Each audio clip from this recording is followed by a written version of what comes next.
Hi there, it's Dr. Keogh. Today I want to talk to you guys about blood testing and which blood tests are important for you to have. I'm often asked by our patients, what testing should I have done if I'm trying to be healthy and trying to have optimal health? So that's why I felt compelled to make this video, as well as we have lots of patients who come in and we ask them to bring in their lab tests, and so we can kind of have a baseline of what they've had done. And a lot of times we see people bring in tests that are there's not a lot to the tests. So I think it's important to talk about the most important tests that you should have done, lab tests that you should have done, so you really understand what's going on in your health, your doctor understands what's going on in your health, and you can really establish either a good baseline or really help to get your body back functioning optimally. So there's 8 panels tests that I recommend that everybody have done. And one thing I want to say first is, if you have a provider that you adore and you love and they run lab tests on you, ask them. If they're not doing all these, ask them to do them.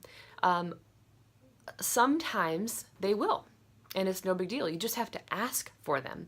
Other times they may not run the test. I don't know why that is. If that's the case and you need somebody to run these tests, we are happy to run these tests. We do them right here in our office. So the first one, number 1, is a comprehensive metabolic panel.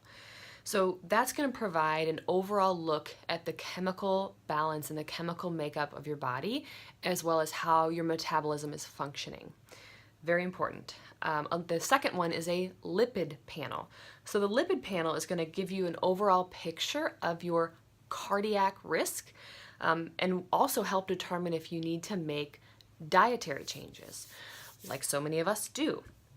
That's going to be total cholesterol, HDL, LDL, triglycerides, and if you have a history of heart disease for yourself or in your family, having an apolipoprotein B test as well.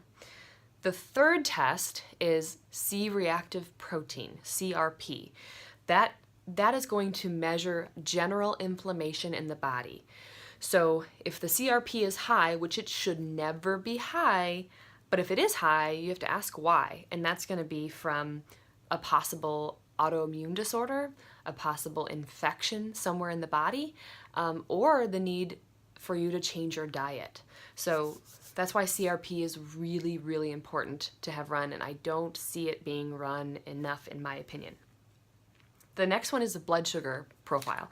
So the blood sugar profile is important because we need to know how we're utilizing our glucose on a day-to-day basis.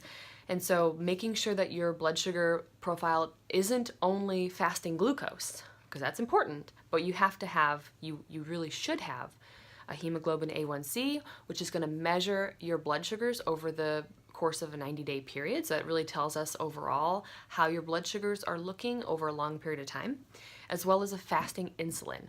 Very important to have all of those tests if we really want a good idea of how your blood sugars are functioning. Test number 5 is thyroid. So thyroid panel is really, really important, and we see so many of our patients, mostly women, coming into our practice and stating that they are on Synthroid, or they were diagnosed with hypothyroidism, and all that was ever run was a TSH and maybe a T4. And so to me, that's just, it's impossible to really be able to diagnose and work with somebody's thyroid and their health if you don't have a full picture of how their thyroid is working. So in your thyroid panel, making sure that you run a TSH, but remember, we're practicing functional medicine in our office, so making sure that your TSH is within functional range. So 1 to 2 is optimal for that, for TSH. Also a free T3 and a free T4. And then a reverse T3. So if the reverse T3 is high, that can explain why thyroid symptoms are present when your TSH and your T3 is appearing to be normal on the blood tests. And then autoimmune thyroid, Hashimoto's, autoimmune thyroiditis, Hashimoto's, running those antibody tests. Really, really important, and typically we don't see those being run enough either. So the next test is vitamin D. Vitamin D is another really, really important test. we consider the optimal range, we like people to be over 40, up to 60 is ideal, from what I've seen. So, and it's interesting enough, low vitamin D can actually be correlated with people that have autoimmune diseases or immune challenges, infections, bone disorders, and mental diseases. So having your vitamin D levels checked is so simple, and it's really, really important to do. So having it between, I'm going to say 40 and 60 is ideal from what I'm seeing in my practice.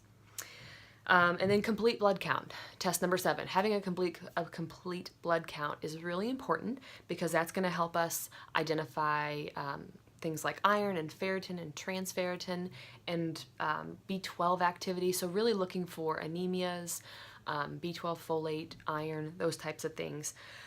Really important to understand in somebody's body. And then the last test, test number 8, is testing your B12. So having an idea of what your B12 status is can really tell us a lot about nutritionally, is your stomach in a place where you can even absorb B12, because we absorb B12 through our stomach. Making nutritional changes, are those necessary? Are you dealing with a neuropathy?